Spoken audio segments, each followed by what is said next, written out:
And good evening, everyone. Welcome to Arcane Radio. I'm Sean the Fort Chop Forker, as always, joined by Lon Strickler on this nice Monday night here in the new studio. Lon, how you doing tonight, big guy?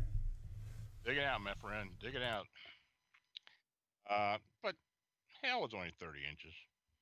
You got an awful lot of snow. I didn't get any. You're lucky. Yes, we got Snowzilla this year, so I don't know. I hope we don't get any more, but we're going to have to deal with it. Unfortunately, so. I wish we didn't have so much snow. Well, you did. I didn't get any. Again, Yeah, like I said, not even a dusting. that's odd. That is really odd. 'Cause we're, as far as weather goes, we're not really that far apart. And, you know, you get it. I mean, if I get it, you usually get it. And that didn't happen this time. No, Blizzard Jonas was really selective about what was going on, let me tell you. Yeah, that thing went up at 95 and just kept on going, and that's the way it was. Well, hopefully people notice the difference in our sound tonight, Lon. I think I sound a whole lot better. What do you think? I think it sounds pretty good. Hopefully this will keep going. Uh, of course, always we're always at the whim of Skype, but as far as the equipment and everything, and you being in the new studio, I think it sounds pretty good. No echo, new microphone. I invested in one of these new Blue Yeti microphones, the blackout edition, of course. It's got to match my decor here. Really awesome. I love it. But the sound is fantastic. I can't get enough. And no echo, Lon. No echo. Yeah. Yep. Well, that's great. So tonight was the second night of X Files. So what'd you think about it, man? I liked it. Last night I watched the episode, and of course, anybody who follows me on Facebook understood that I was pretty pissed that we had to watch the post game show up until like 24 minutes to the into the hour. I was a little upset. You know, Fox knew that there was a game, and they've been promoting that the X Files was going to start at 10.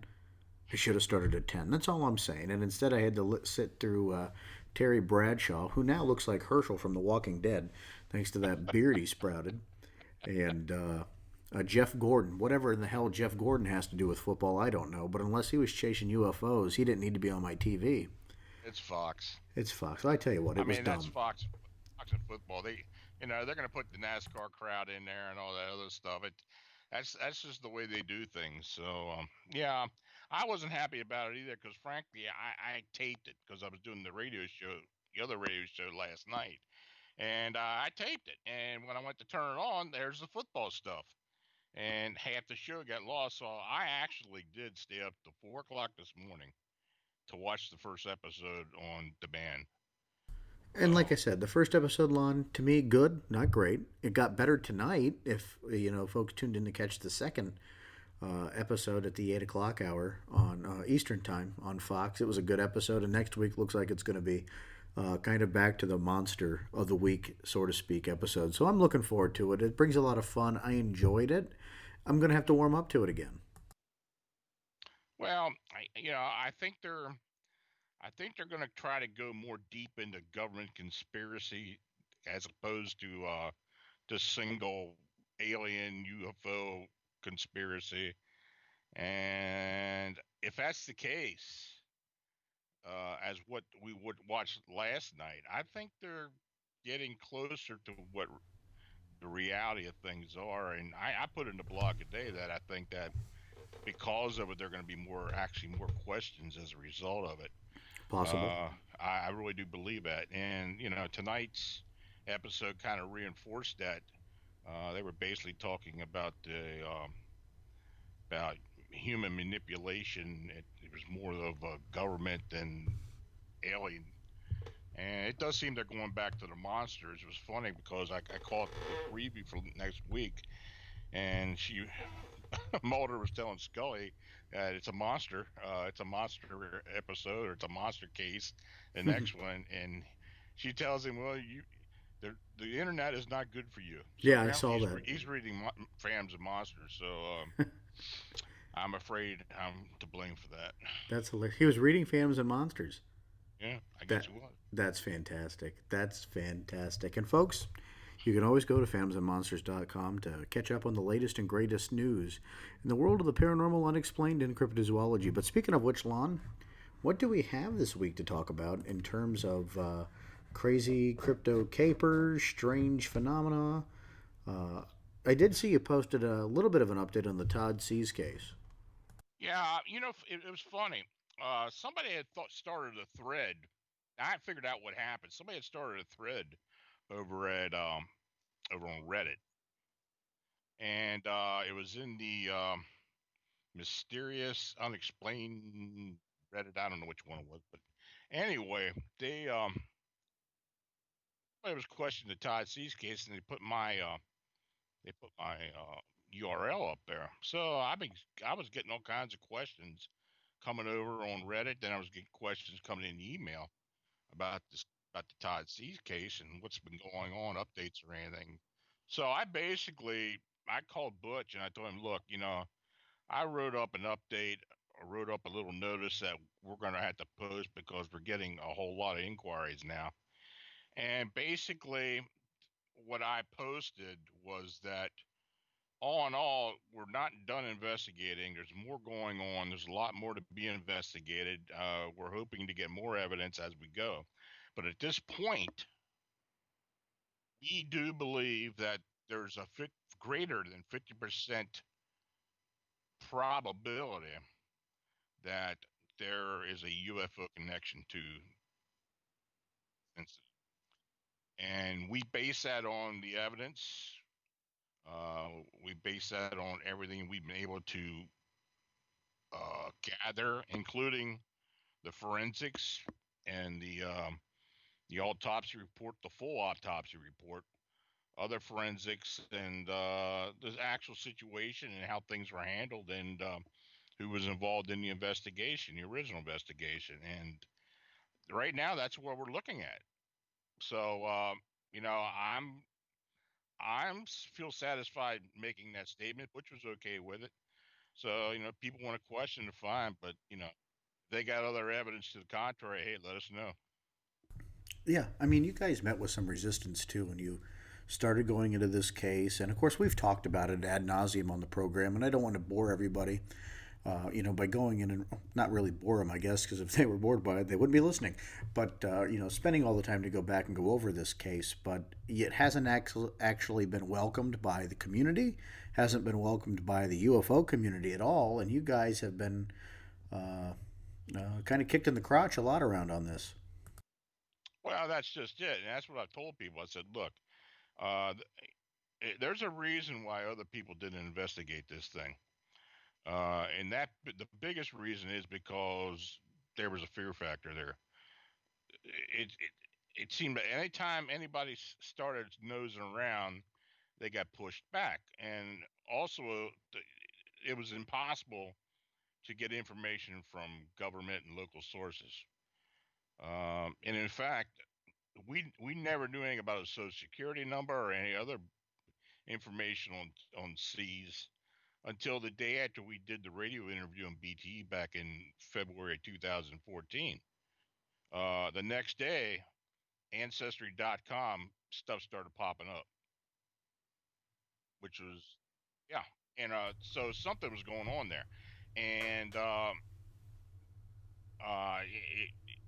I don't think that was a coincidence. I think that was, I think the powers that be figured they better give us a little bit before we start digging in too deep. Well, we're still digging. Well, I think people have to realize too that you've only been working on this case for about 2 years, and the fact that you guys have done a ton of investigating on this in 2 years is phenomenal. And there's been other people associated with too that we don't bring out to the forefront just for their own Mm-hmm. personal interests.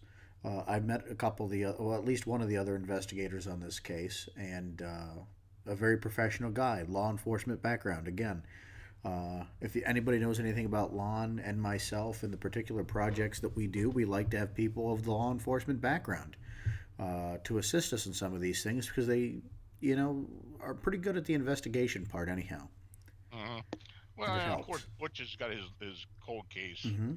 unit, and he's got a lot of investigators on there that know what they're doing. And of course, we actually have gotten some assets now in the Northumberland area, which is fantastic. Yeah. Uh, so yeah, anything pops up that that we can use, we're going to use it. And the biggest thing about this case was dispelling all the conjecture, because quite frankly, the original case file from Peter Davenport, though I give him credit for doing it, had a lot of false information in it. Mm-hmm. He thought that it was good information, but you know there were sources feeding a lot of uh, a lot of false information, and unfortunately, most people think that's actually what had happened, and that's just not what happened. Yeah, but you have to kind of assume some of that stuff's going to happen in a case like this. That the information you're going to be throwing down rabbit trails and led astray uh, away from the information you're actually trying to get. Supplant the fake information to kind of throw you off course. Yeah. Well, I've been interested in this case from the day it happened, Mm-hmm. the day I found out about it, and I like everybody else kind of let it go, and I really didn't decide to do it until that day we were talking about it up in Gettysburg, and I said that day, I said, look, I'm tired of screwing around with this. I want to get deep in this and find out what happened. And of course, Butch got a hold of me. He was involved with it as well, and we went from there. Mm-hmm. And that was the genesis of this Yeah, project. And yeah, yep. here we are. No closer to the truth, but, well, I guess maybe we are a little closer to No, the I think truth. we are a little closer to the truth. I think we're a little closer to the truth more than what people thought we ever would get to. Mm-hmm. To be honest with you, we're still getting a little pushback. Every once in a while, I hear a few things here and there, Yeah, but me too. so it's that's the way it's just gonna be. So you We knew it wasn't going to be popular, right? I mean, no, before the get go, we talked about this. It wasn't going to be popular. People were going to be upset. But at some point, you have to look at these cases and wonder why people don't touch them. mm, Like, what's the stigma with some of these cases? And Lon, we're starting, you and I, particularly off air, are starting to talk more about these alien abduction phenomena, and it's definitely something that needs looked into a little further. And there's a lot of people out there investigating it. Uh, it's just a very interesting part of the realm of the paranormal and the unexplained, and it's just there's got to be a reason behind it, right?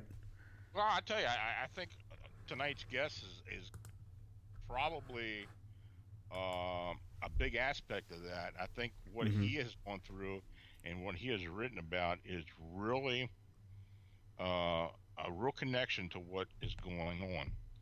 Um, of And course, tonight's guest, folks, is Mike Clelland. Mike is drawing an interesting parallel between owls and UFO alien abduction situations, and it's going to be an interesting show tonight. So you're going to want to stay tuned for the latter part of our show when we're talking to Mike and really getting into this. We're going to be talking about his book, The Messengers.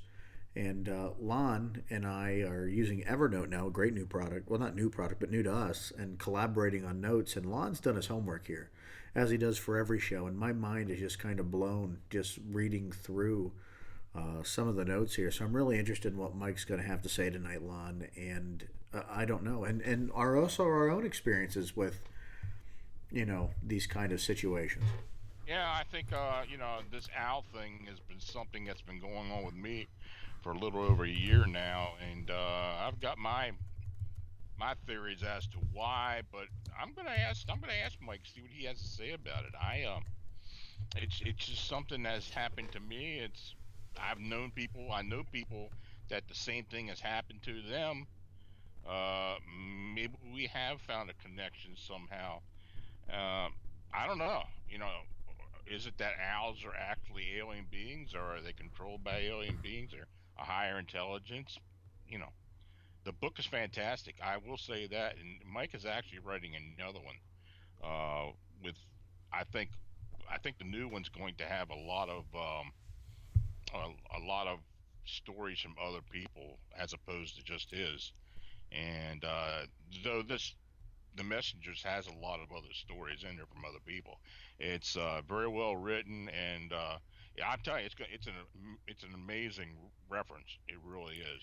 I think one of the things that intrigues me is uh, the concept of perhaps that these owls are really just supplanted imagery as a smokescreen of, possible encounters with extraterrestrials. Lon. Yeah, yeah, It's very interesting to me. yeah, Didn't yeah, they have something about owls in the movie The Fourth Kind? yeah. There was like It a was. scene in that movie about that, and I didn't think about it until I watched a video. There's if you Google or you go to YouTube and you type in Mike Clelland, there's a presentation he did over in Great Britain. It was a really good presentation about kind of his background and getting into this, Mhm. and definitely worth the watch. And it gives you his background and really why this is important to him. And I'm not going to give too much more away about it because we do have a couple things to talk about. And I think that we want to save the meat and potatoes for this when we Absolutely. talk to Mike. I don't want to step too far into it. But there are some other things that have happened. Phantoms and Monsters. You've really been posting some articles. You were busy this weekend, maybe because you were snowed in. Yeah, well, that may be. Now there's a Mothman story I promised last week, so and I didn't get time to do it, so I'm gonna do that real quickly here. Then we'll Go get to ahead. uh, this. I got this from a lady in Texas. She said, "How long this story was told to me recently while I was visiting my cousin Val in Dallas, Texas."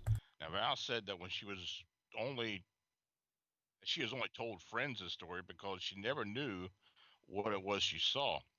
She had been reading stories from witnesses of Mothman and was starting to believe that's what she saw many years ago. Now, Val can't remember what year it was, only that it was in the mid 1920s. She was probably 7 or 8. She's 24 now. One afternoon, Val was at her grandmother's house near San Antonio, which is San Antonio is a hot area. There in the South is really hot. Uh, she had a lot of friends and family over for her aunt's baby shower. All the kids were outside while the adults were inside doing their thing. Now, one of the local kids Val was playing with kept telling her about the monster that lived next door. Now, she never went into great detail, but Val was drawn in anyway. Val went along and looked through a hole in the fence, waiting to see something appear. And this hole was behind a shed in the lower part of the yard, so none of the other kids noticed them. About 15 minutes later, Val remembers sensing a giant shadow come over her and hearing a swishing sound as this huge creature landed on the other side of the fence. As it landed, it moved away from the fence and Val lost sight of it. Now Val said it was standing on two legs and it had a short light brown fur on all over the body. The nails were like talons and very long. She was never able to see the face, but it was tall with huge butterfly like wings, a muscular human body, long stout legs, and made a swishing sound when it breathed. She felt paralyzed at first, but soon regained her ability to react, quickly running inside and staring out the window in horror. She said that she had never known what she saw, but doesn't deny it may have been a Mothman. Now, thinking about it still scares her to this day. She believes whatever it was. Now, Val believes whatever it was she saw was real, and I believe she did see a Mothman. So that's that. If she really did see a Mothman, I don't know. That's kind of unusual, something like that out in the open. But then again, who knows? I tell you, I there's some strange stories that come out of San Antonio and the environs. They're the whole way down to the border. That South Texas area has just had some really strange things. I had talked about it for years. Of course, people we know live down there have experienced a lot of different things as well. One would be Ken Gerhardt, and another would be well, a lot of Blackburn as well. So it is a strange area, and there's a lot of weird things that go on down there. This week, and actually today, I received a really odd,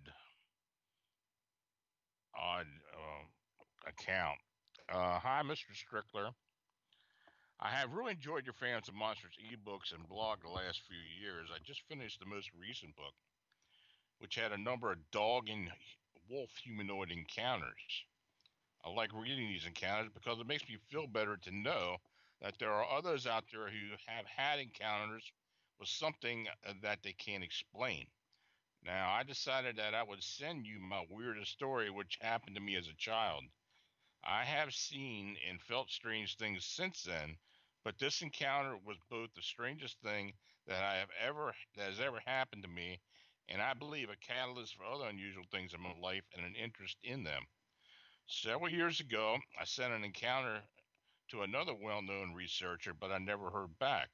I'm not surprised, as it is pretty odd and seems made up, but it did happen. What it was, I have no idea. When I was a little girl, my pawpaw lived in an old farmhouse in the upper end of Cleveland County, North Carolina. We used to go visit with him every Saturday. My dad, my mom, my baby brother, and I, along with usually several other of my dad's brothers and sisters and their assorted children, would congregate after lunch at Papa's. Us cousins would play together outside and out in the woods, which ran behind Papa's farm and stretched for probably 10 miles to a dirt road, beyond which was an apple orchard and a cattle pasture. This was early 80s in a rural area back when kids could take off in the woods for hours and then be okay. We would all have dinner together and then hang out until bedtime for us kids when we all head home. At the time, I had just turned 8. My cousin Jay was 6. My brother and Jay's sister were both small toddlers barely walking. The night in question, Jay and I and our other siblings were the only kids present at Pawpaw's. He and I would spend the day playing in the woods as usual and out in the yard where where Jay was trying out his prize brand new skateboard. After supper, we hung out in the back bedroom watching TV until our parents informed us it was time to go home. Now, Pawpaw's house had a glassed-in porch, which also served as a laundry room on the front, right outside the kitchen. This porch, because of the way the lot was laid out and the house was built, was fairly tall, and looking out the windows gave you a panoramic and slightly elevated view of the backyard. I would speculate that the porch windows were about 20 feet off the ground, and the backyard sloped away from the porch. The backyard was lit by two large lights, one of which was mounted on a pole to the left of the yard, the other mounted on the side of Pawpaw's shop, which is to the right. They were very bright, and each light lit up a fairly large area. The only real shadowy part of the backyard was an area where a large tree stood, casting a shadow that fell between the shop and the greenhouse, which was the far left of the yard. It was under this tree that Jay had left his skateboard when we stopped playing to eat. When we stopped playing to eat supper, and he and I decided that we should go out and get it while our parents were still saying their goodbyes in the kitchen. Well, the wolf man was in the backyard. We saw him at the same time as soon as we entered the porch. He was man-sized and looked exactly like a werewolf from a bad B movie. He had a shaggy, dark brown wolfman head with long pointed ears and a lighter brown muzzle. His hands were human-like as best as I can remember, though they were covered in dark fur and he had long claws. He was wearing a red and black checkered flannel shirt and blue jeans. I don't remember anything about his feet, whether he had shoes or claws, but his legs were straight like a person's, not backward like a dog. He was walking back and forth in the yard, almost robot-like, as if he were on a track. I can't really describe it well. It was like his legs were moving a little, but not enough to actually count as walking. It was more like he was gliding, but in a jerky way. His body was human in proportion. He would move from edge of the light near the greenhouse across to the light near the shop, stopping when he reached the end, an illuminated area, and turn around in a strange jerky way and gliding back. His eyes were red and glowed some, um, like like one of those laser lights that you use to tease cats. That color and about the level of brightness. The only time he was out of our sight was when he passed into the shadowy area of the tree. He seemed to be showing off for us, wanting us to see him, or at least that's what it felt like. The feeling that he carried with him was of overwhelming malevolence. I felt like he knew we were there and could see us watching and feel that we were afraid and he was glad. Not sure if that makes any sense, but it is what I felt at the time. Dread and fear, and like he was aware of us and doing what he was doing on a purpose to scare us. Now, of course, we freaked out and started screaming for our parents. And of course, once they rushed out into the porch only to hear us hysterical because the wolf man was in the backyard, they say the usual parent thing about overactive imagination, too much Scooby Doo. Well, because even though he was there walking back and forth and in front of them, and we were the only ones that could see him, none of the adults could. Um, I remember pointing and saying, "It's out there," and being really frustrated because they couldn't see it. Finally, my dad determined to put an end to the nonsense, announced he was going out in the yard and get Jay's skateboard from under the tree. We tried to stop him, but he went anyway. At that time, the wolfman was still doing his strange gliding back and forth. When my dad opened the porch door, and hit the steps that led to the porch to the yard, he triggered the motion sensor light, which was on the corner of the porch awning, lighting up the shadowed area of the shadowed tree area. Just before this happened, the wolf man had stepped into the shadowy area and disappeared from the view in the dark. When the light came on, lighting up the tree area, the wolf man was just gone. So, uh, for time, I'm just going to keep on. I'm going to skip a little bit here. Years passed, but I always wondered about what we saw that night. Now, my cousin Jay forgot about it altogether. I asked him about it just a few months ago, and he didn't remember at all. What really brought it back to my memory was the story in Linda Gottfried's Real Wolfmen about the girl who saw the hitchhiking werewolf wearing clothes. Before that, I'd never seen a serious report of a canine or lupin humanoid wearing clothes in any publication. I don't often tell anyone about the Wolfman we saw because it sounds so completely crazy, of course. My parents and Jay's parents never for 1 second believed it. So she goes into some, Indian lore and a few other things that happen in the area, and maybe that might be what happened. But she said, "I appreciate you taking the time to read this.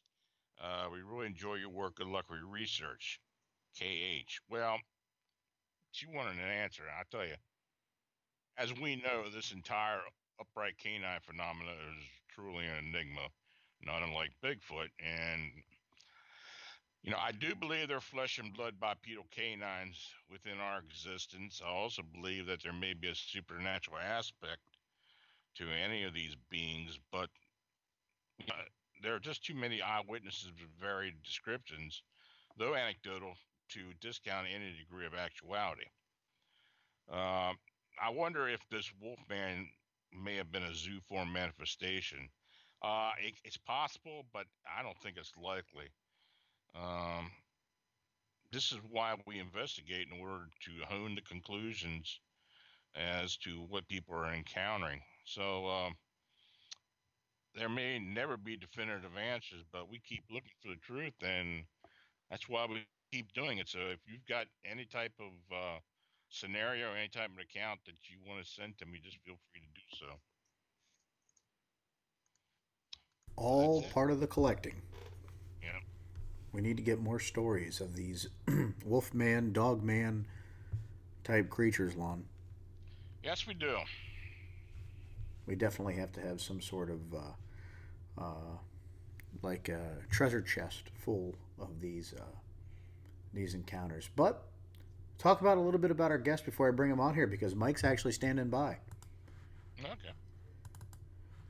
Mike, again, is the author of The Messengers, and he's just got an excellent backstory. So, like I said, we're not going to ruin too much of the show for you. In fact, I think I'm just going to bring him on right now, Lon. We'll Okay. take a break here real fast, and then we'll bring him on. So stay tuned, folks. No musical interlude because I don't want to get sued. So smoke them if you got them.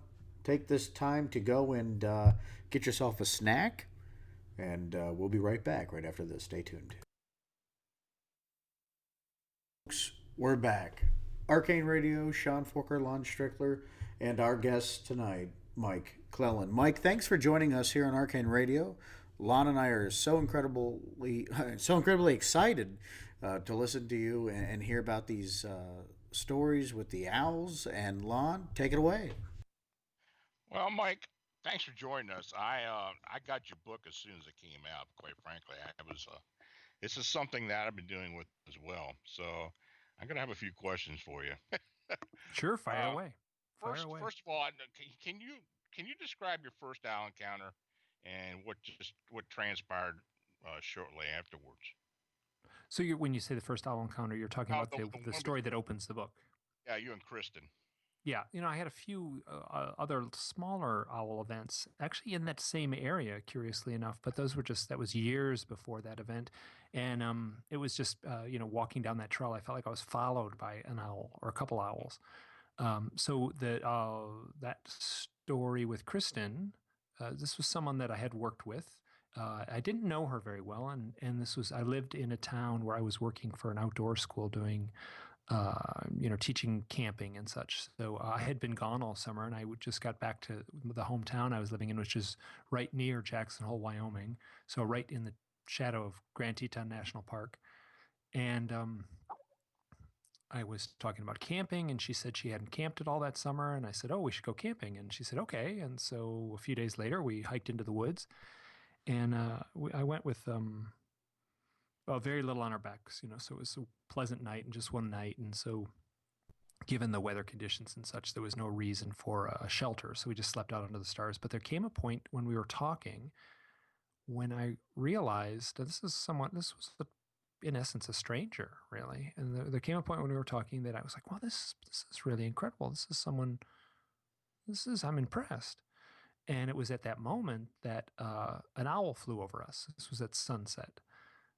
And then another owl. And then a third owl.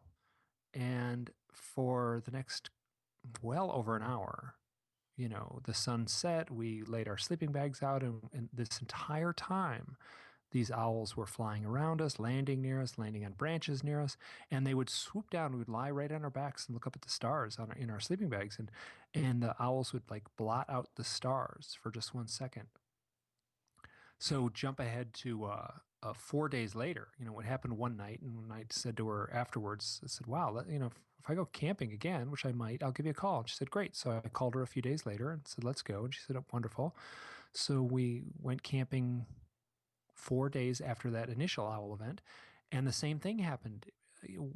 Sun was setting, and this owl landed on a branch near us, and another owl landed on the ground near us, and then, for the next probably less time, probably 45 minutes, these owls flew around us, and they landed close, like really, really close to us, like really strange, and that event to happen once was pretty cool. It was pretty neat to see the owls close up like that, but to have it happen 4 days later, and now we were in a completely different part of the mountains, but it wasn't that far away, and I'm convinced it was the same three owls, and it was positively mystical to have it happen a second time, and it really kind of knocked me off kilter in a way, and I just got completely like obsessed and just trying to figure out this owl thing, and looking up owl totems. And one of the things that happened to me after that is I pretty much would ask anyone with outdoor experience, and then people with UFO experience, people who've seen UFOs, I would ask the same question: have you ever had any odd experiences with owls? And I was shocked at how many people would have these weird stories. And I mean, when you get right down to it, the story I just told isn't that strange, but it had an impact on me, right? The story itself is like, so I saw a bunch of owls, so what? But what happened was it had a really profound impact on the way I led my life, and it changed my life around. One of the things that happened is I wrote up that story like a diary entry, and it was one of the first stories I put on my blog. So this event happened in 2006. It was 3 years later that I started my blog in 2009, and that was one of the first stories that I put up. And the thing that was so after the story went up online, I got a hold of Kristen. I hadn't talked to her in a while, but we were still friends. And I said, "Listen, do you remember what we were talking about the very first night when we first saw those owls?" Because I remember thinking at the time, like, this is intense. And she said, "Oh, I remember exactly what I was thinking about." She said, "I was giving my most heartfelt definition of what God meant to me." And that really sort of threw me for a loop. So this already intense account just got that much more intense. And it has, I have to say, it has remained intense over these, now a decade later. It's 2016 now, so this has been 10 years later. Yeah, and so in that 10 years, I've done a lot of research and collected a lot of stories. Well, there was an incident not that long after that incident where you saw 5 owls. Is it not true? That's correct. Yeah, that was actually actually that would have been 2009. That would have been in the Mm-hmm. autumn or probably late August of 2009. I could look it up exactly. I was with a friend of mine, Peter, and we were in the mountains, and I was teaching for an outdoor school again. And we were camped. I think there were 7 of us total. And we were camped near a spot where the water was kind of murky and brown, and it was kind of in a pond, and we were we didn't want to drink that. And I'd been there before, and I said, I think right around the corner from here, we can walk for a little bit, and there's a spring. So me and this guy, Peter, this friend of mine, who we actually became good friends on this trip. We collected everyone's water bottles and put them in our backpacks, and they were empty, and we walked off to the spring and filled them all up and carried them all back. And it was really pleasant. Sun was setting. And so we get back to the camp, and everyone's off in the woods doing a bear hang. This would have been in Montana. So there's a way you can take a cord and throw it above a tree branch and haul your food up. It sounds easy. Sometimes it gets complicated. So we could hear people off in the woods laughing, and we knew just what they were doing. They were putting up the bear hang. So we did something. Now, I've worked in the outdoors. I'm 53, and I've worked like half my life doing outdoor work. We did something that I've never done before. The shelters were all set up in this little small meadow. It was real pretty. Peter and I, just laid on our backs and looked up at the setting. The stars weren't quite out yet. So we just laid on our backs and looked straight up. We kept on talking. It was pleasant, calm summer night.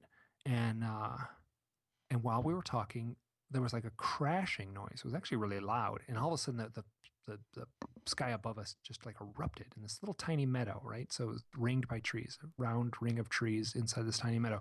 Just a flurry of these things. And we were trying to count them. Like, wow, how many are there? There's owls. There's owls everywhere. And we'd been talking about owls earlier in that day. And there were 5 owls that just flew around and then flew off. So that's the kind of thing that had been happening to me on and on and on. It has calmed down greatly since then. And I think part of the reason it's calmed down is I don't really need to, I don't need to be convinced of anything anymore. Right. I feel like I feel like I've already well aware of the issue. So the owls basically realize they don't need to show up in my life anymore, because I think they got nothing to prove to me at this point. So. Well, how did you make the connection with the owls and the UFO encounters? Because you did have an alien experience in 1993. But how did you make the connection? Well, the connection was actually pretty well established in the literature. So, I mean, you read books by Bud Hopkins or Whitley Strieber. Whitley Strieber's book Communion, he talks about the very first night that he had what has become sort of the prototypical bedroom visitation. That night was he remembered an owl that he thought was in the house, but then he convinced himself it was just outside on the windowsill. And it was wintertime in upstate New York, and he went out he went with his wife up to the window and looked at the windowsill, and there had been snow on the windowsill and on the roof line below there, and there was no footprints. So the snow was a few days old. So if he had actually seen an owl out the window, it would have had to have left prints. So he got kind of it freaked him out, obviously, because he remembered one thing, but it couldn't be correct, because if there was an owl on the windowsill, it must have left footprints, which it didn't. So, and then if you read the literature of oh gosh, it's all over the place now in the abduction lore, as far as the books that are out there, and it's been co-opted by movies and Twin Peaks and the movie The Fourth Kind, is that people will see what appears to be a very large owl, not always a very large owl, but it seems to be a large owl, and then they might have a missing time event. And under hypnosis, perhaps, which is tricky, and I've actually talked to some folks who've kind of come to terms with it themselves without hypnosis, they'll see an owl and then they'll realize it was impossibly large. Right. And the context of the owl was strange. And then later they'll realize that what they had seen was quite probably a gray alien with the bald head and the big black eyes. You mentioned the 4-foot owls people that were encountering. A lot of them were actually while people were driving, and they would see them on the road or side of the road. And you attributed this to screen memory. Can you kind of explain what screen memory is? Well, so the stories that I've heard a lot of is people driving down the road at night. And I've actually heard other stories where owls are, standing around their bed at night, and that's, like 4-foot tall owls standing around their bed, which is equally impossible. So there'll be an owl in the middle of the road. They'll pull right up to it, slow down, pull right up to it, or they'll pull right next to it. But if they pull up to it, the owl is tall enough that it can look over the hood of the car, like it's standing upright, and it looks straight at the, straight, basically eye to eye to the windshield. And which is impossible. I mean, a big owl, whatever. I mean, given all the owls in the world, I suspect there's not a single owl that's above 36 inches. 33 is tip to tail is how they measure them, and that would be an owl in flight, not an owl standing on the ground. So, a 2-foot tall owl is a big, big owl, and I don't think there's many of those in the world. So to say that someone saw something double that, a 4-foot tall owl, is unimaginable. So afterwards, after this event, they might arrive home and say like, oh, like something weird. The time is wrong. I should have been home at midnight, but it's 2 a.m. So, in some form or another, I've heard this story a lot. What plays out is that this would be in that allotment of missing time would be an abduction event. Quite probably someone was taken on board a craft.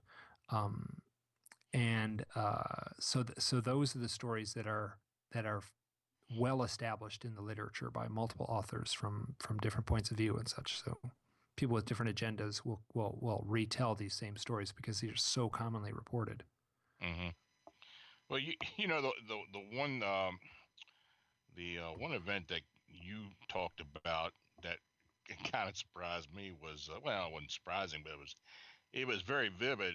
Where you were at an abductee support group meeting at the UFO conference in Lawton, where you were sitting in, and there was one guy that was sitting there silent for the entire 2-hour session, but near the end he raised his hand and asked that had anybody had any experiences with owls. And you said he nearly jolted himself out of the chair when pretty much everybody in the room raised their hand. Yeah, everyone, including me. Yeah. So everyone raised their hand. So it's very common. And what I find more interesting, so he then told his story. He was a nice guy. I spoke to him for a long time afterwards. He's told his story to the group. He said, "Listen, I had this story. I was driving around at night, and there was this owl on the side of the road."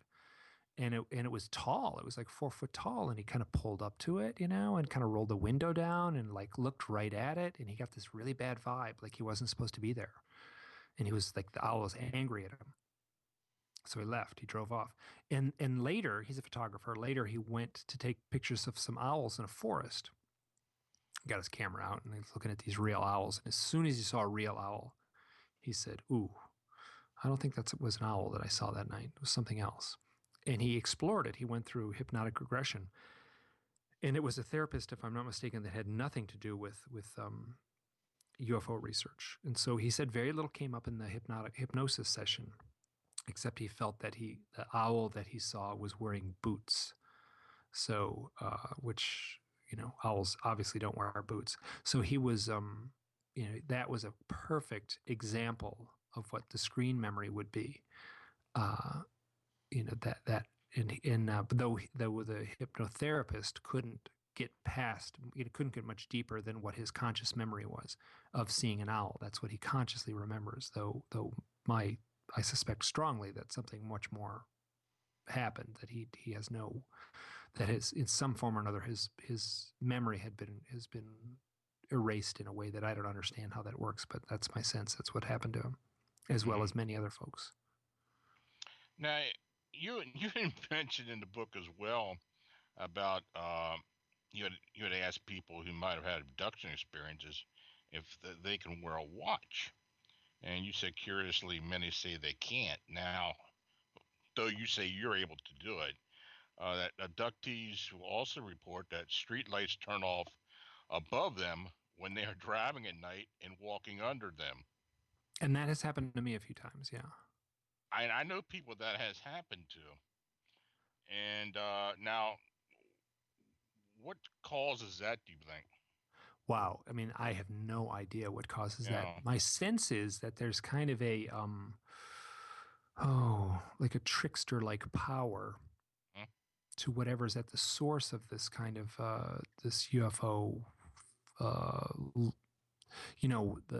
source of the mystery.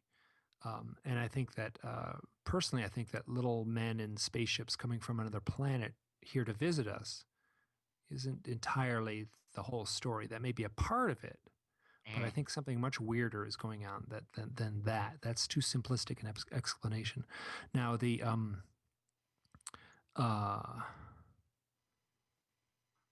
what we were just saying, I just lost my train of thought here. Oh, about the abduction experiences. Yeah. And the streetlights. The streetlights. That's right. Exactly. So my sense is that like there's something playing out with the streetlights that is like something's at play. I don't think that the person is like emanating some electromagnetic field that's turning off the streetlight. I don't think that's the solution, or that's the cause.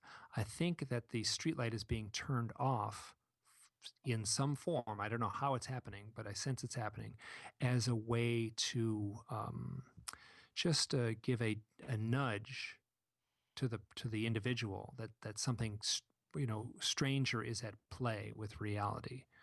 And I know people who have driven down the street, and it's happened to me on one occasion where I've driven down the street and the streetlights have gone off one after another, as I've gone under them. Yeah. Wow. That's only happened once for me, and I know other folks who tell that's happened many times. Have you heard of people experiencing other bizarre things like that? Oh yeah, I mean, there's all kinds of things like that. I mean, I've collected a few stories. There's one in the book of people getting phantom text, like these gobbledygook texts that are kind of cryptic and with misspellings, and oftentimes it'll be the boyfriend texting the girlfriend, and the girlfriend has seen a UFO, and the boyfriend is like, "What are you sending me these texts for?" And when she reads the text, it doesn't make any sense. There's an account of that in the book, and this is someone who's seen both a UFO and seen owls. So there's this odd stuff that plays out. So that would be, and I've got a few examples of that. And those are curiously similar. Before we get too far, can you talk a bit about your first alien experience, the one from 1993, and what you saw outside on your lawn? So I'm 53 now. I would have been 30, because that would have been in the winter of 92, 93. It was probably January or February of 1992. I don't know if I can pinpoint it any better than that. And I was at home alone. I was living at a house in Maine, and I woke up in the middle of the night, and there was a bright light shining through the bedroom window. And I sat up on my elbow and kind of looked out the window. There's a motion sensor light out there, so I didn't really think too much of it. But when I looked out, there was a bright light in the yard, but that was kind of far away. But what was up close to the window were 5 of the typical spindly gray aliens that we all recognize now. And they were walking towards the house, very clearly moving towards the house, and they were backlit by something very bright. So super spooky, creepy image. I've drawn it, and the image is really arresting, and it was hard to draw. It was so, but even though the image itself was frightening, my reaction was almost without any emotion at all. It was actually like I was sucked dry of any emotion. So I was, without any emotional response at all. I should have, jumped out of the bed and grabbed a baseball bat and locked all the doors, but I didn't. And what happened was that I heard a voice in my head. Now, it could have been my voice, but I definitely heard a very clear voice in my head that said, "Now is the time to shut down and put your head on the pillow." Wow. Excuse me, let me rephrase that. Now is the time to put your head on the pillow and shut down. And that's exactly what I did. I just laid down and went to bed. I went to sleep, like snap, like I was gone asleep. And the next morning, I just dismissed it entirely as a dream. And since then, I didn't even go out and see if there were footprints in the snow. And since then, I have come to treat that event as probably a real event, where I probably saw something real out the window. Though at the time I had no way at the time I just was like, there was no way I was going down that road. It was completely a dream. How long did it take you to talk about that publicly?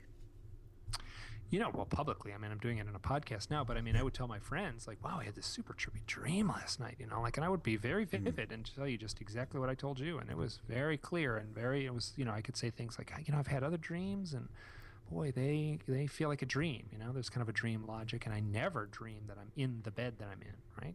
So there I was in the bed, in the bedroom, looking out the window right next to the bed. If I was in a dream, there would be some sort of distorted logic associated with that. The room wouldn't be shaped right, or I wouldn't, so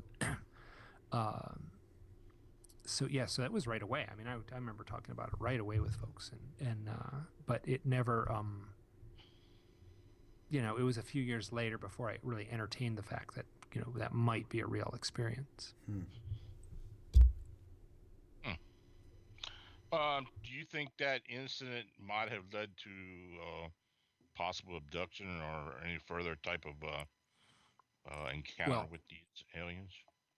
Well, that and a handful of other events in my life. I feel strongly. I guess the way I put it, so you watch late night cable TV, right? And there's like the creepy documentary about UFO abduction and stuff, and they have the, the corny reenactments and the scary music and people being taken out of their bed at night or being lifted out of their car or something like that. So, I think everyone in the world has seen that in some form or another due to, tacky TV documentaries, but I don't have any of those memories. I got none of that. What I do have, in a way, is like, if you put a puzzle on the table, right, and most of the puzzle pieces are on there, but there's a few key puzzle pieces that are missing, right? So the little holes in the puzzle. You can still step back, look at the table, and say, "Oh, that's a sailboat on the lake." You can see it clearly. And I'm at the point now where I don't have those memories. Like what I just, like the pop culture memories, as I refer to those. But I seem to have all the puzzle pieces around those memories. So I can clearly stand back and look at my own experiences and say, well, I feel it's highly probable. Okay. I'm pretty much convinced at this point in my life, that I've had these experiences, though I don't have any kind of conscious memory of being on board a craft or something like that. Oh, okay. Okay. There was one particular story in the book that kind of got me thinking. Louise's story, as far as her and the large owl that was standing at the edge of the pier. Yeah, that was a beautiful one. Yeah. That was. Can you describe that for the listening audience? It was really interesting. This is funny because I mean there's like I don't know, the book's nearly 400 pages long, and there's just one story after another after another. So Louise, she was living in Canada, I'm pretty sure, and she had this pull to go out and walk her dog. She has a big German Shepherd. I think the dog was named Striker, and and it was very unlike her to go out in the pouring rain and walk the dog. But she got this kind of like, oh, I'm going to go walk the dog. And she just walked out there and just like it was a normal thing, but it wasn't. It was unusual for her to walk the dog in the rain. And she lived near the water, near the salt water, the ocean. And there was a big jetty that went out. And that was one of the things they would do on this walk. There was this long jetty that would go out into the bay. And then she would walk to the end and turn around and come back. So she started walking down the jetty. And then she got kind of like at a certain point and said, what am I doing? I'm going to turn around and go back. And as she turned around and went back, there was a large owl standing on. She was totally alone on the jetty, on the this long dock, basically. And she walked right up to this owl. And it's so funny. I mean, this is, like you go back and forth. She shared the story with me, and I went back and forth with correspondence. And I was just struck by the words she would use. She basically said she was like it was like royalty. She walked right up to this owl, stood right before it, and her dog, who was usually would be spastic around a bird, a big bird, would chase a bird and get all hyper. The dog was absolutely calm and reverent. She describes it as like meeting royalty. So she meets, and this is the woman who had a lot of UFO contact in her life. She is very clear that she's had UFO experiences, and it would fall into the category of abductee or contactee or whatever word you would want to use. So, and then after that, there came a point when the owl just flew off, and then she went, and this is very interesting. She said it was, as big a bird as she's ever seen, and she went through all the books, and she's seen great gray owls, and she'd seen snowy owls. And so she went through all these books and tried to figure out what kind of owl it was. She lived near the ocean, and she was familiar with all kinds of seabirds and things like that. And there was nothing. It didn't match anything in the books. Though she's convinced it was an owl. Now, right after that, she was diagnosed with a very dangerous form of cancer. And they operated on her, removed the cancer, and she just went right up to death's door. And so she feels she's doing great now. She's been cancer-free for many years now. She feels that meeting that owl was like an announcement, like that a new chapter of her life would begin, and that chapter would be very difficult. So yeah, this is this kind of things that I've been encountering when receiving these stories, these very almost beautiful stories, these very, very powerful, mystical stories. And they sound like they follow dream logic. They sound like something from a fable, though the people, are very forceful that these things truly happened. Yeah, it kind of touched me. I knew you had talked to Whitley and Anna Streeter for years, and she saw a connection with owls and death. And I've been having I'm going to get personal now. I've been having sightings in the recognition of owls starting about a time when my wife was diagnosed with colon cancer. This was in January of last year, 2015, of which she succumbed to it in November 2015, 2 months ago. My grandmother also passed several weeks later, as well as two of my pet dogs, all within 2015. Do you believe that it's possible that there was like a death warning or a connection with me starting to see these owls? Well, okay. So first, let me say I'm very sorry to hear your loss. That's really I didn't know that at all. So, Mm. throughout all the mythologies of the world, owls have some sort of identification with death. Like the Native Americans in the Southwest, in particular, in Mexico, have a very ominous folklore about the owls. and death. Now, other places, in the Norse countries, Scandinavian countries, they have much less ominous accounts of owls and death, but there's certainly plenty of, it's part of the lore, but it's not as ominous. Here, I'll tell you a story from my own experience. So my mom died in 2013. She had Alzheimer's. She was living in an assisted living facility very near my sister in North Carolina. And my brother called me up early one morning and said, "Mom had an aneurysm. Get on a plane." And I knew just what he meant. And I was on the plane later that same day. So I flew. My mom was still alive, and she was, she hadn't regained consciousness, and I think we were there for 2 or 3 days. And then she passed very early in the morning. My sister was there with her, and I was there with her. My brother was out of the room at the time. So I have one brother, one sister, and then myself. So that was my only 2 siblings. My father had passed away some years earlier, but my mom's the last few years of her life were terribly sad, and she was frightened, and she didn't understand what was happening.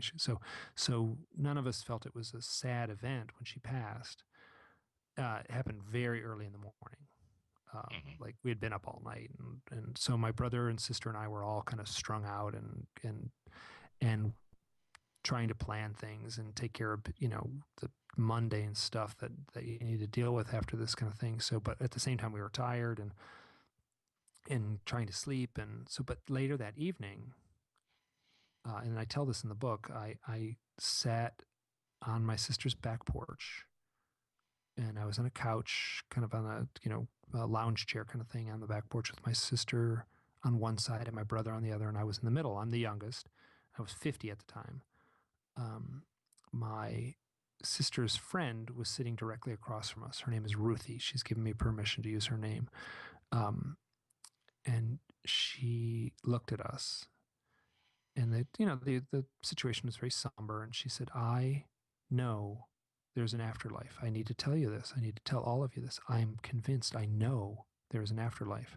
And I know because of an experience I had with an owl." Now, my brother and sister both knew I was doing this owl research. And my sister was kind of like, "Oh my God, an owl, what are you trying to say?" And my brother kind of looked at me like sideways, like, "What is going on?" And one more, "What is this? Where did this come from?" And I kind of said, Ruthie recognized right away that, like, why did this, what's this weird reaction? I said, "Listen, I've been doing this research. I've been researching owls. What you're saying is something I've heard before.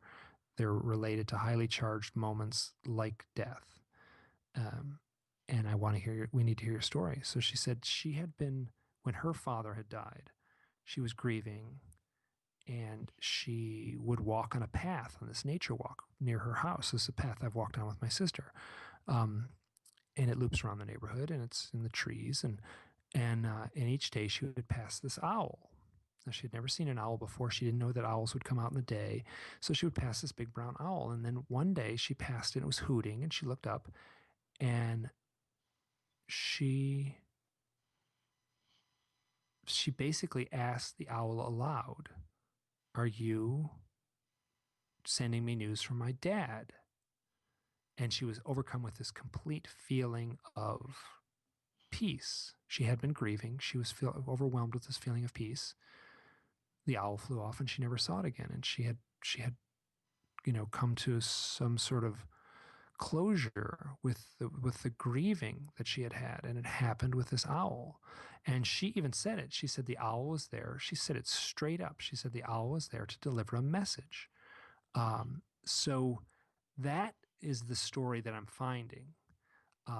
That people are having these owl experiences, and they tend to be very positive. And according to some native traditions, owls will, or if you see an owl after someone has died, it's a sign of successful passing from our world into this better world, this afterlife.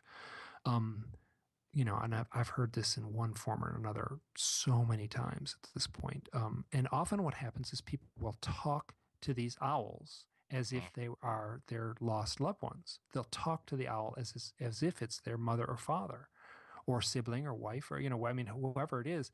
And they'll, and these are very conservative people who wouldn't step it beyond the boundaries of this kind of thing, and they'll see an owl and then say like, "Thank you." Literally, I've had this one person, an owl. It's in the book where an owl. Someone's mother died, and this owl ended up in their garage shortly after they had said, "I need a sign. I'm worried about mom. Mom had died, and I'm worried about her. I need a sign." So this owl shows up in the garage, and she literally gets on the phone and talks to the owl and says, like she calls all her family. Says, basically, mom's here in the garage. You want to say goodbye to her, kind of thing. And then the owl wouldn't leave. And then finally, she said, "Listen, mom. It's been too long. You got to go. You got to leave. I understand. The message is very clear. Thank you for coming and saying goodbye. Now you have to go." And the owl flew off. So those are the stories that don't have anything to do with UFOs. They're all normal size owls. These aren't 4 foot tall owls, but this is the lore. This is the mythology that is in place in most cultures of our planet. And it's playing out today in the same way that it has in, ancient times. Well, the one connection that, well, I don't know if it's connection, but the day of my grandmother's funeral, which was between Christmas and New Year's this year, I went to Pennsylvania to the funeral, and I was talking to my dad, and he was telling me, what was going on. I was asking how he's making out and everything. He said, "Well, I'd be fine if it wasn't for that damn owl out there in the tree hooting all night long." And I'm thinking to myself, oh, that's interesting. I don't ever remember an owl being out there. I asked him, I said, "Do you ever remember an owl being here in town or in that tree or around the house or anything?" He said, "No." He said, "It's definitely an owl." He said, "I haven't seen it, but I've heard it." That is very common. And if Yeah. he had been in if we had all been living in, our teepees in the village, Yeah. Yeah. and a death had happened, and an owl was hooting, everyone in the village would recognize the deeper meaning. And we don't live in that world anymore. So I feel that these things are struggling to emerge and make themselves known, and sometimes we recognize them and sometimes we don't. I have one story that was told to me. It's not in the book. It's a woman who's a UFO researcher, and she said her father was dying. I think this is right. And her mother had already died some years before. And as literally, like they're holding in the hospice care in the house they lived in, there's an owl hooting out the window, hooting away. This is as the father is passing. They're holding his hand. He takes his last breath. As soon as he dies, as soon as he takes his last breath, his heart stops. There's 2 owls outside hooting. And this is, everyone in the family said exactly the same thing. That was mom outside calling dad.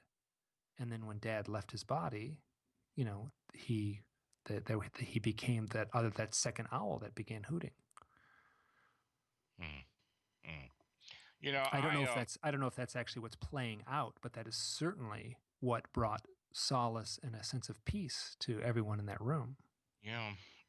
It's interesting because, I was telling colleagues and all, I told Sean as well and another friend and a lot of people that were reading my blog that, I kept getting these owl signs. I'd see an owl or I'd see something pertaining to an owl or somebody would mention something about an owl. I had just started some shamanic journeying at that time. And when I learned that my power animal was a great horned owl, I had a friend who's actually a Navajo shaman who told me that the owl or the great horned owl was my power animal, not knowing that I had done any of this with the shamanic journeying. As well, a Lakota shaman several years ago mentioned it to me, though I never really thought much about it. And in the last, I don't know, last 5 or 6 years, I have received 3 owl totems as gifts from 3 different people, not knowing there being a connection or anything. I mean, I was told by the shaman that the owl was usually a female, represented female mystic power, though that mystic males can also be connected. Now, I don't know how true that is. I know in their lore that's what it is, Yeah, but yeah. So, oh, that's this is interesting. Oh God, well, this book is. You should. Oh, I'm glad you're reading the book. This book is for yeah. you, Well, basically. Yeah. I told Sean, yeah, I said this book was great for me. I mean, I started reading as soon as I heard about it, and there's a lot of there's gonna be a lot of reference material in there. And in fact, you are writing another book, are you not? I'm working on another book right now, and what happened was the stories I had collected. I had too many of them. I mean, there are too many. You know, like the book's nearly 400 pages long. It was kind of a mistake in some ways to make a book that long. It's a little intimidating to pick up, but um, uh, you know, so I had all these long stories. You know, there's some of these stories that people have are they have a kind of I almost want to say like a dream logic to them. You know, they just get long, and then there's you pull on one little thread, and there's little threads that go off everywhere, as if every little clue leads to a deeper set of clues, and so I couldn't just write these stories off as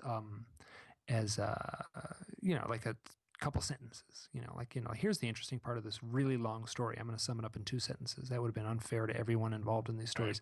So I kind of kept those. At was one point I thought, I'll just put an appendix in and just have these long stories at the end, and that didn't work at all. So there's going to be a follow-up book, and the working title is Stories from the Messengers, and a companion book to the main book, and it'll read like a collection of short stories. It'll just be short stories, well, actually longer stories than any of the stories that are in the book now. Mm. There's a couple in there that are kind of long, but I and some of those are mine. But and as far as the owl being feminine energy, that's kind of that's a more European notion in a lot of ways. Yeah. But uh, the sun, the sky, the eagle tends to be the dominant daylight bird totem, right? Zeus, sat on his throne, and man, and he had an eagle as his totem. Athena, the night, the moon. The moon is symbolic of the feminine cycle, the 28-day cycle.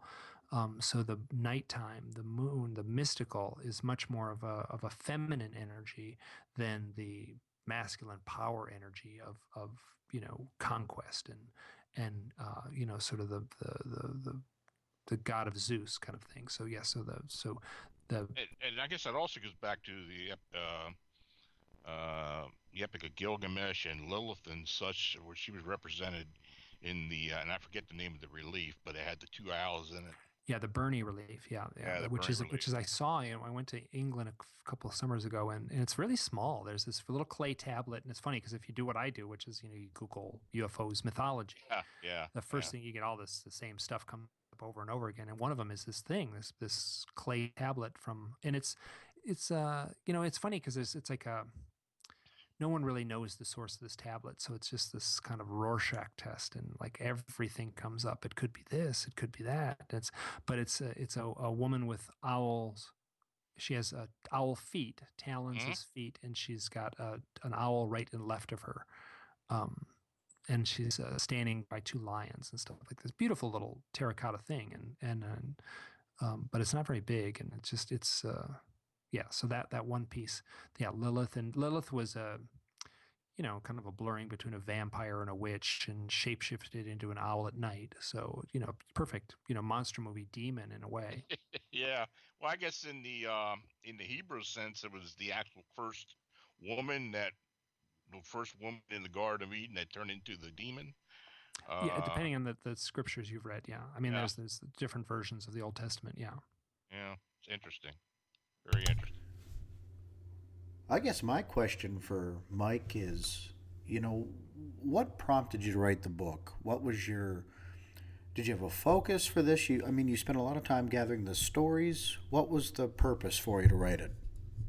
Well, what happened was I was collecting these stories, and I just started collecting them, and I had a blog, and I would write them down, and I would share these stories, and I was writing down my own stories, so people would tell me a story, and I'd just make an effort to write it. And some of those are in the blog as actual blog posts. They're nice. They're a few, whatever, a couple of typewritten pages. And then it was the summer of, it was actually while my mom was dying, and it was right at that time. I was working on this essay. So I wrote an essay it's online in the blog. It's called Owls and the UFO Abductee. It's about 35 pages long, printed out. And when I wrote that up, and I treated it really seriously, I really tried to write a very competent, serious-minded account of this overlap between owls and the UFO contact experience. And as soon as I finished that, I realized this has to be its own book. And actually, a few people commented right away, like, "Wow, this is a book waiting to happen," and I knew it full on. And so then it was just like, "Oh gosh, I made the terrible mistake of just kind of like writing. Someone's got an owl story, I'll write it up as a long essay," and you can kind of sense a little bit of that in there. These little sub chapters that kind of stand alone. But at a certain point in the middle of it, I was just drowning in these stories, and I didn't know, how to make sense of them. And it took a long time for me to kind of put them in some sort of order and some sort of progression so the reader could be pulled along. Yeah. So that was my impetus to write the thing. And quite honestly, I was awash in so many synchronicities during the writing process that it was like the cosmic forces of reality were prodding me, like to proceed forward. Like I would get just the perfect story at just the perfect time. It was a really amazing process to work on the book. There's another phenomena that I think you maybe found out or discovered while you were writing a book was how many of the incidents happened to people named Chris. And in fact, I know two of the people, Chris Bledsoe and Chris Holly, who were in the book. That just seems very strange to me. It's funny because Chris is obviously a common name. So then there's the story started with Kristen. There's the people, so I just, I didn't took me a while to kind of figure it out. And I don't have like a tidy spreadsheet of all the names, to formal breakdown. Like if I was doing, if someone at a college wanted me to research this, I would be, confined to be that strict as the way I documented this stuff. I don't have any of that. But what I just noticed is, oh my God, these people, when I noticed it, actually, this one story in the book about a woman who took mushrooms and her boyfriend got his hat knocked off by an owl as they were just about to step into a herd of bison in Yellowstone National Park in the dark. And so she's like, the owl saved our lives, which is a little overkill maybe, but definitely they were stepping into a dangerous situation, and an owl basically knocked his hat off. Now, this is actually not uncommon for owls to knock people's hats off. It gets reported all the time. But his name was Chris, and she also told me, it was not in the book, it's not as interesting as the other story, but she had had another owl experience with another boyfriend, completely different person, but his name was also Chris.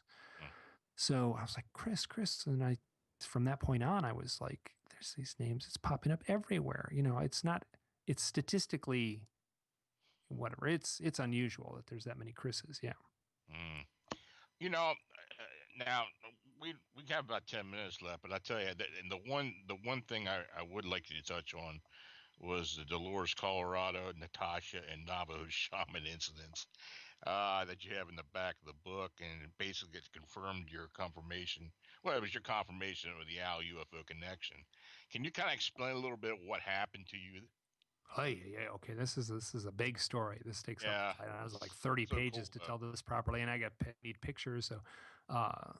So that there's how to say it. So I'll try to tell this quickly. So I had stepped on the side of the road coming home from a UFO convention and saw this thing on a hill. A bunch of odd things were connected with this, including a coyote howling right next to me. Now, I started this thing, said I worked outside, so it's very common for me to sleep out under the stars. This is southern Utah, and it was cold. It was March, and a totally glorious clear night, and I just love it. I love that kind of thing. So I'm sleeping out under the stars, and I see this up on this hilltop. I look up there and I said, that looks just like a landed flying saucer.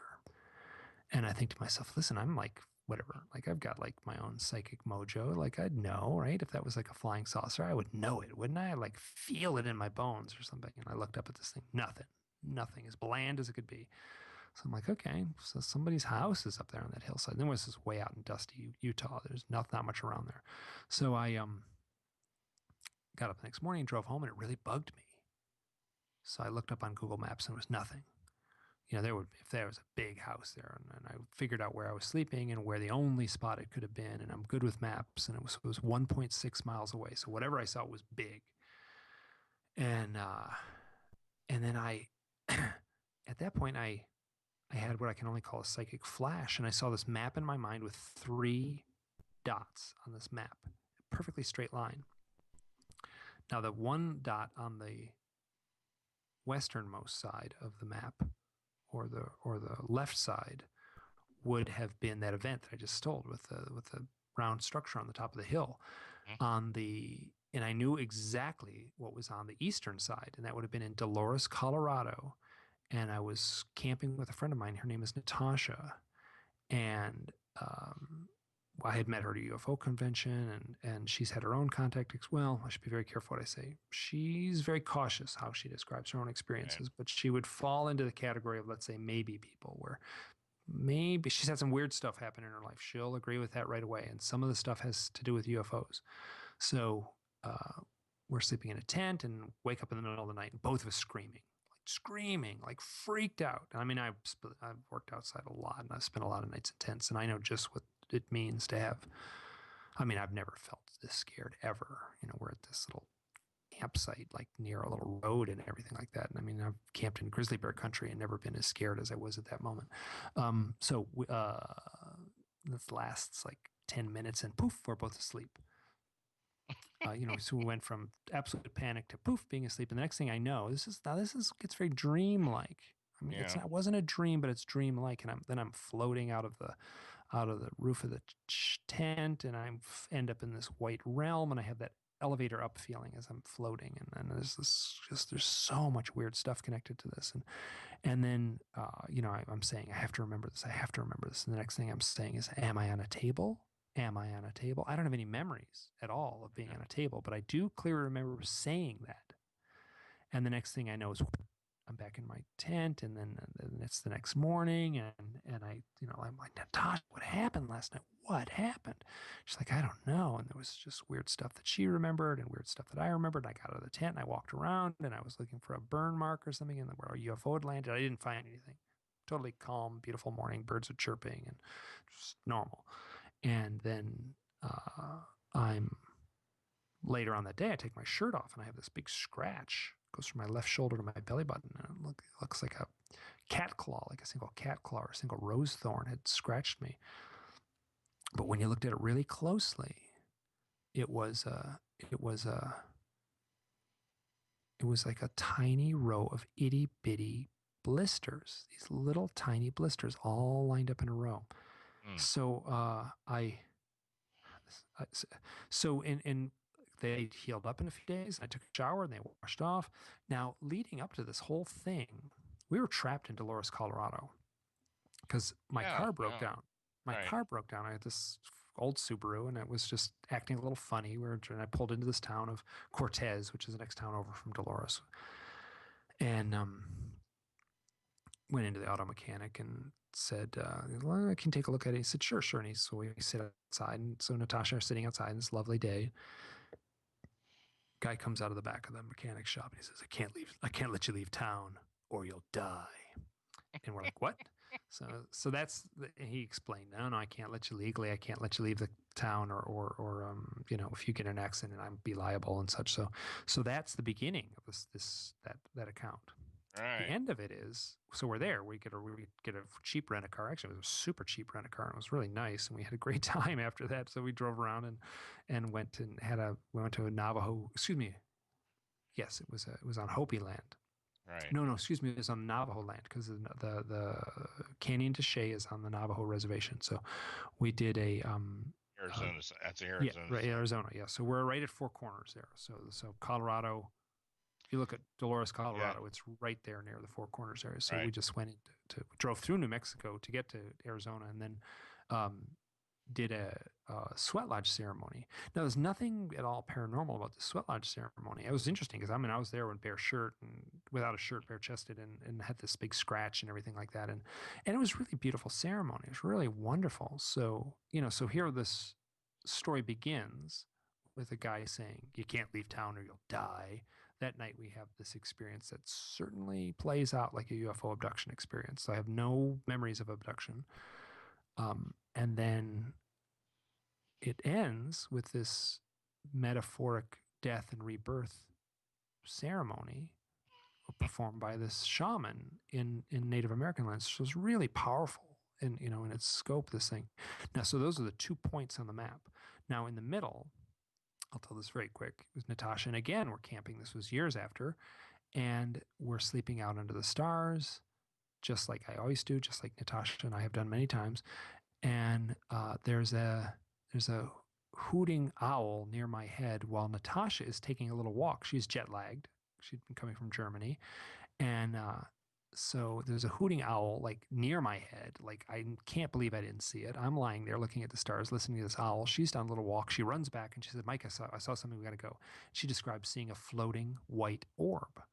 So here's like a UFO, an unidentified flying object, and a white orb. It was about the size of a beach ball or basketball, and so spooky, scary. We're out there alone in the desert, and okay, let's get out of here. So we started driving. At like 4 or 5 in the morning. And that was the middle point on the map. Now, what's eerie about this is that these 3 events line up to the millionth of a millimeter. I am convinced. When you put a straight line on the map using Google Maps, they line up with a precision that just freaked me out. Yeah, it's amazing. And this is something that happened as a psychic vision. I had the psychic vision. I then put together this map. Then I very carefully aligned the points. I'm good with maps. I knew right where I was these 3 nights, and it lines up with an exactitude that just toppled my brain. And from that point on, this would have been March 12th. I mean, the event, the round structure on the hill was March 10th. March 12th was a couple days later when I actually put all these things together. Basically the old chapter of my life of doubting was gone. Mm-hmm. And this new chapter of, I don't know what you would call it, I still don't have an answer. I'm still questioning what the source is, but I no longer question that something has intersected with my life. Wow. Well, with an owl right in the middle. Yeah. An owl right in the middle. That's interesting. It's a great story. Well, Mike, we've come to the end of the interview, and can you tell people how they can get your book and the website they can possibly contact you if they've got a story they think you could use? Sure, I'm loving getting the story. So go to my website, which is a hidden experience, all one word, .blogspot.com. That's hiddenexperience.blogspot.com. Or you can just Google my name, Mike Clelland, and then owls. It'll come right up, that site. Now, and from that site, you can then click on something. You can get the book, The Messengers. The title of the book is The Messengers. Subtitles, Owls, Synchronicity, and the UFO Abductee. And you can get that book on Amazon, easy enough, or through the publishers. The publisher is Richard Dolan. And on Richard Dolan's site, you can there's links there too. So, well, I tell you, when you get your new book done, please reserve some time to come back and join us. I would definitely love to have you come back. I would be happy to. This was great, and thanks for sharing your owl experience, because what you're describing is something that is very common, but is not really reported that often. So I feel like I've taken on the role of the, I don't know what you would call it, the scribe or something. Yeah. Yeah, I appreciate you listening to it and giving your thoughts. It was a profound time, and it kind of did ease things, So I appreciate it. Hey, come back again, and thanks again for joining us. Okay. Definitely. Thanks so much. Sleep well. Take care. You too. Thanks, Mike. Bye. And folks, that was Mike Clelland, author of The Messengers. What a good interview, Lon. Yeah, that was, the book is fantastic. I mean, I have recommended a lot of books over the years, but I tell you, this book is just amazing. It's really Even good. if you haven't had an owl experience or anything to the contrary, I mean, it is just interesting. There's the stories, and yeah, you should definitely get it. I know It's you have a copy of it. It's just a great book. it's a long It's book, but it's yeah, very interesting. absolutely. All right, who do we got next week, Lon? Next week, let's see here. I'm looking at it now.